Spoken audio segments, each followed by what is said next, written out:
Welcome to today's Farm Life. I'm Doug Cunningham. We're talking with State Senator Josh Klumb. Once we get past the holidays, we get past Christmas, we get past New Year's, now we need to start putting our state legislative hat on and put everything else kind of to the side. There's a number of things. First of all, let's start out with last year. Anything that we might clean up or tweak or look at from last year's session that we need to look at? Well, I think we'll see definitely more conversation revolve around marijuana. We started that last year with the Supreme Court ruling recreational marijuana. The constitutional amendment was thrown out. I think we'll see more conversation about marijuana. And I already have several bills that have been proposed that I've had a chance to look at that deal with marijuana. So we'll have a lot of conversation about that.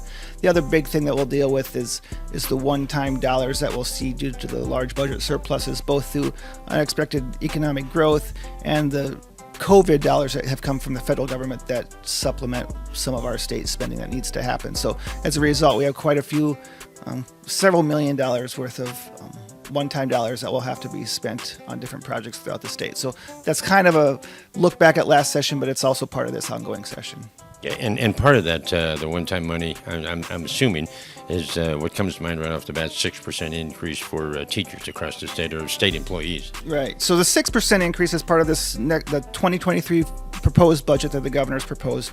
That's what we'll talk about after we're kind of done with the one-time dollars from this current year that we're in. We'll have to spend all those, and then we'll just start the debate on can we afford a 6% across the board increase? I think what we're probably seeing is a lot of, because we've had year after year of budget surplus, so these budget surpluses that we have, like we're in this year with all these one-time dollars, is we set our goals, and then what we brought in exceeded those goals, or exceeded those expectations, I should say, not goals.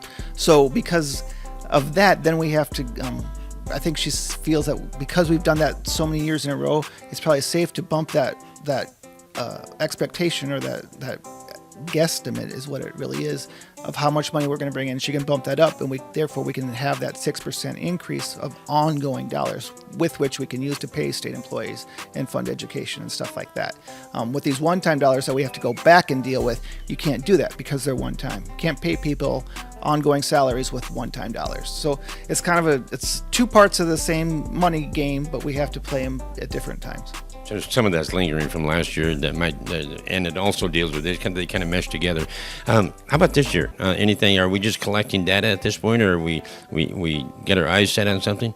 Yeah. So this year we'll talk about, again, we'll deal with marijuana. I'm sure we'll talk about Medicaid expansion. In the ag world, we'll have, what we can deal with as far as what farmers are facing today, basically what I think are high commodity prices, or not high, high commodity prices for our commodities, but also high input costs. That's going to be the biggest thing people are concerned about. Not much we can do at a state level about the price of fertilizer or the price of fuel, but those are things that we can have to be aware of, and anything else we do that might affect agriculture. And other things that will be talked about, people are still just proposing bills. I think I have about 22 different requests that people have already started to seek sponsorships for, that I can go through and start reading those now already. But as we get on in the next couple of days, a few weeks, especially after the new year, things will really start ramping up, and we'll see more of those bills being dropped and ideas being tossed around. Now, do you have anything that you would like to, that you put on the table, or that you're putting together, or you're crafting? Well, right now I'm working on a simple proposal and tossing it out there. I'm looking at possibly moving our time zone to our western border. So we would put the entire state of South Dakota in central time, instead of having a split by the river. But my proposal wouldn't really go into effect unless we can get our neighboring states of North Dakota, Nebraska, and possibly even Kansas to go along with that. If you look at a time zone map, it follows this weird arbitrary line starting from the Montana-North Dakota border all the way down to Kansas, while cutting through North Dakota, or through South Dakota and Nebraska.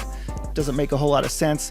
Maybe there's history there I still need to learn about that, but that's just something I'm tossing around right now, is putting our entire state into central time zone. Now, I want to point something out. You're not talking about daylight savings. You're not talking about central standard. You're talking about time zone, moving that, making us all one zone.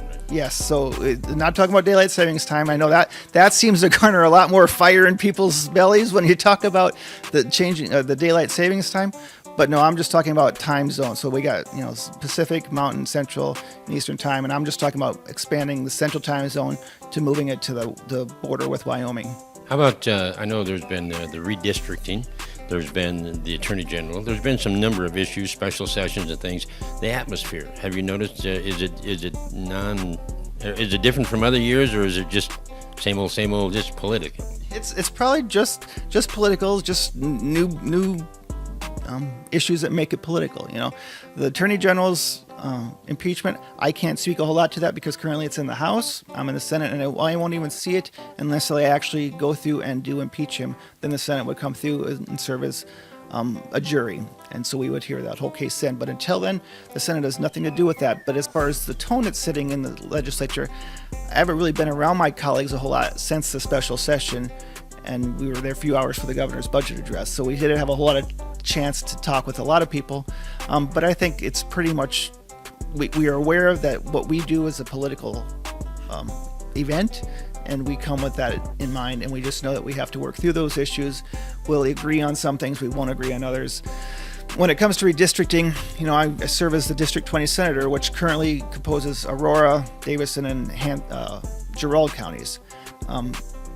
After this session is over, we go into an election cycle, starting, here in a few days when we start taking petitions out. And then in the 2022 election, that will be in a new district. So for me personally, it will no longer have Aurora County. It will be Davison, Sanborn, and Gerald counties, and then a sliver of Minor County.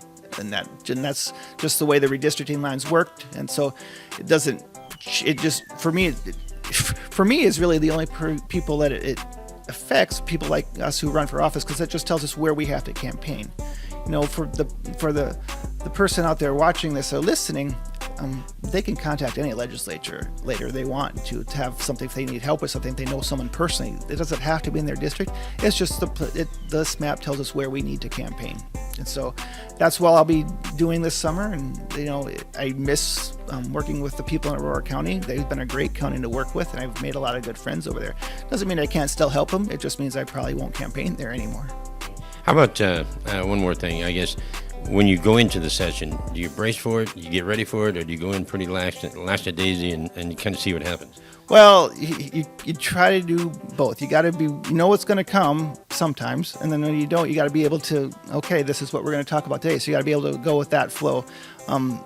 If you go in there with your mindset and nothing is going to change that, and nothing's going to,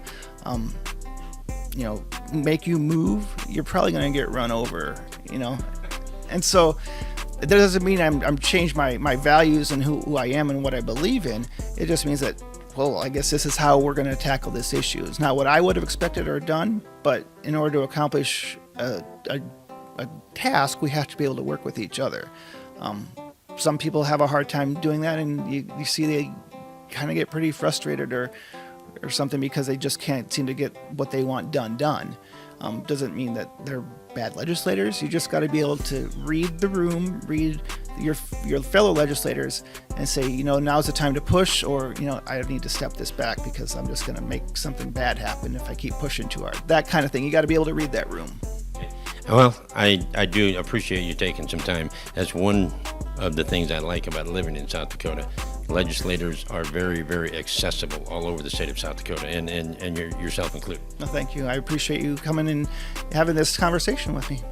And one more question, Josh. I guess we should talk about particulars. When does the legislative session? Give me the schedule. When do we kick it off? So we kick it off on January 11th with the governor's State of the State address.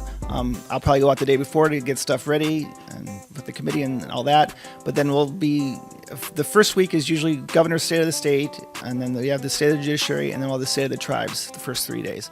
After that, it's in those downtimes, you're still getting your feet under you, making sure people will be working bills, that kind of thing. You really won't get into committee work until maybe the second week of session before things work through the system and you can start having committee meetings that actually deal with bills. So the first few committee meetings are usually, like I mentioned, the reports from the different departments that your committee oversees, just getting up to date on what's happened in the last year and that kind of stuff. Well, do I wish you good luck, or I don't know what to say right now. Yeah, you can always wish good luck and good thoughts. And if you ever need anything, you know where to find me, and so do your listeners. Sounds good. Talking with State Senator Josh Klumb about the upcoming legislative session. Remember, feel good about what you do today, because what you do today is very important. Until next time, for today's Farm Life, I'm Doug Cunningham.